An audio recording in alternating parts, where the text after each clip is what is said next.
Hey y'all, it's Loren LoRosa from The Breakfast Club. Sorry to interrupt, but y'all know how I do.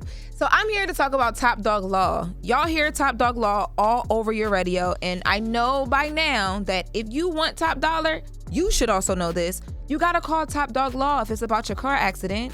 Don't let these little family lawyers finesse you into a little check. Shouldn't nothing be little this season. Remember, for any serious accident, injury case, Top Dog Law gets you top dollar. So make sure you call today to find out what your car accident, your slip and fall, or your construction accident case could really be worth. And calling Top Dog Law is completely free also. It's free for a consultation. Call Top Dog Law today to see if your case is eligible for compensation with no money down. So make sure y'all go holla at my dogs, no pun intended, over at Top Dog Law.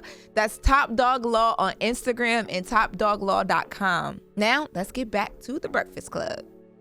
Wake that ass up early in the morning. The Breakfast Club. So Tyler Perry is being sued for $260 million for sexual harassment, sexual assault, and workplace sexual harassment and sexual assault and battery by a man named Derek Dixon. So this man named Derek Dixon... What? Go ahead. This man named Derek Dixon he's an actor, and he was formerly in The Oval. He is not only just suing Tyler Perry, he's also suing Tyler Perry Studios. And Tyler Perry is denying this. His attorney has already made a statement calling this a scam. So to back up, Derek Dixon says that him and Tyler Perry met in 2019 at an event. In Derek Dixon's words in the documents, he says that Tyler Perry picked him out of a crowd and asked for his number, suggesting that he might have a role for him. So then, following that, Derek Dixon says that Tyler Perry did end up giving him a small role in 2 episodes of a show called Ruthless. Then Derek claims that in January 2020, Tyler Perry allegedly invited Derek to his Atlanta home.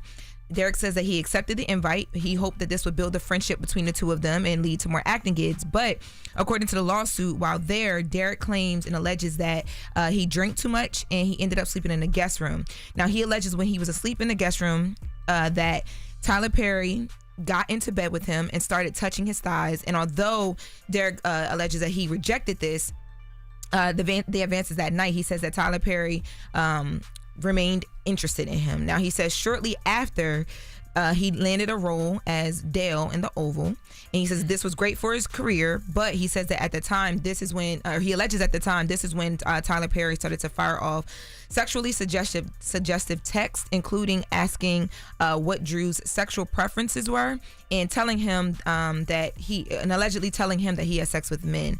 Now, Derek also points out in this lawsuit that the character Dale that he played was written as a gay, homeless, and desperate store clerk who had to sleep with other characters for a place to stay. And Derek claims that Derek alleges that this is exactly what Tyler Perry told him he was looking for in a real-life sexual partner, someone who would be loyal and dependent upon him. Derek is also alleging that he feared that his career would be derailed if he said no to Tyler Perry. So instead, he told him he just wasn't the sexual type, allegedly, but he was always terrified he'd lose his job if he complained about sexual harassment. Now, Derek says that this happened to the point that, once again, Tyler Perry allegedly invited him to his home back in 2020, and things took a dark turn, according to Derek. Derek is alleging that Tyler Perry greeted him warmly at the home, but then quickly started to sexually charge the conversation, asking him things allegedly like if he likes it rough in bed. And then Derek alleges that Tyler Perry grabbed him by the throat while saying, "Look how excited you just got." He alleges that Tyler Perry, that he pushed Tyler Perry away, and that was the end of this alleged incident. Now, the lawsuit includes a bunch of different text messages over the years between both of the men. Most of the text messages that are included, he's trying to show that, or trying to allege that Tyler Perry is like sexually charging and bringing sex into the conversation and doing things that made him uncomfortable. Now, one of the text messages in particular, there's a couple included in the lawsuit. One of the text messages in particular, Tyler Perry is responding to Derek, and allegedly he's saying, "No straight man would be going on walks with you or cooking dinner for you unless they wanted to F you. And then I would F you" is in the text. Now, this text, the texts go like this. So there's a photo that is sent to Derek of Tyler Perry in the water. He's on off of a jet ski, and he's asking him like, you don't see like a stud in this photo. Like it's the conversation obviously between two people who are familiar with each other. And then there's another text message where Derek, I guess there was a photo posted or something like that, or maybe Tyler Perry received the photo of Derek walking with another guy, and he's texting him like, oh, I'm jealous, like who's in this photo, type of thing. And Derek is like, responding like, oh, it's just, he names the guy or whatever the case may be.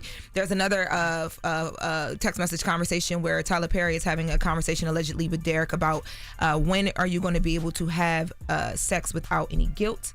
And then there's like a whole like religious guilt conversation that they have as well. Yeah. But again, so who's the lawyer? So Tyler Perry's attorney is a man named Matthew Boyd. Tyler Perry's attorney. The other guy. The guy other guy's attorney is. I mean, because this just it definitely sounds like something that we've heard over and over.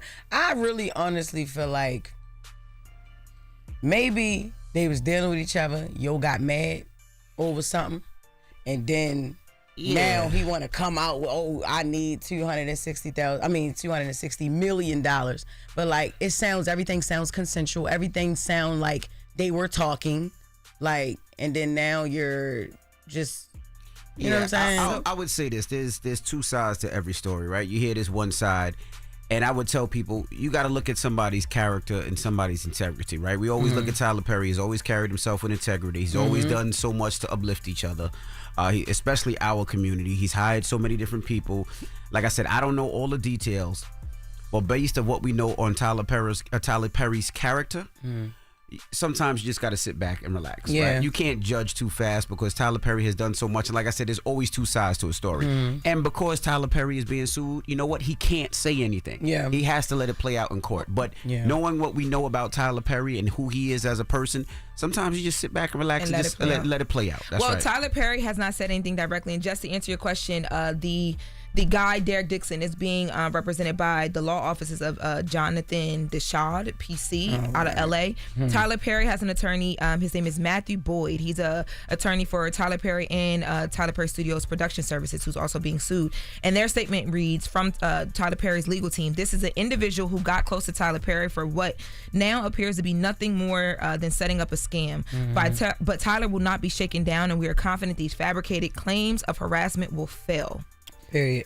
All right. Well. Period. Yes. I mean, I know we gotta sit back and wait. I just feel like, this is crazy. $260 million. Yeah. Like, it just sounds like a money grab, yo. $260 million. This is weird. Yeah, he's seeking the $260 million for $260 million for damages. And this all comes after he quit the Oval back in June of 2024 and filed a complaint with the Equal Employment and Opportunity Commission, saying he could no longer put up with the alleged sexual harassment. So yes, to Envy's point, we just sit back now and watch it play out and just see what happens. Yeah. All right. Okay. Well, as we hear more information, we'll give you more information. Now, when we come back, that was the latest with Loren. Front page news. More going to be joining us, and then Miss Jones will be in the building. So don't go anywhere. It's the Breakfast Club. Donkey. Oh, that's right. Thank you. Look at you. You know what I'm saying? Look at you. I'm just doing my job. Hey, Charlamagne is out. So Donkey of the Day. We're going to open up the phone lines for you guys. 800-585-1051. It happens in an hour, but we'll start taking your calls. If you want to give somebody Donkey of the Day, Charlamagne is out. We'll open up the phone lines for you. It's the Breakfast Club. Good morning. Wake that ass up. Early in the morning. The Breakfast Club.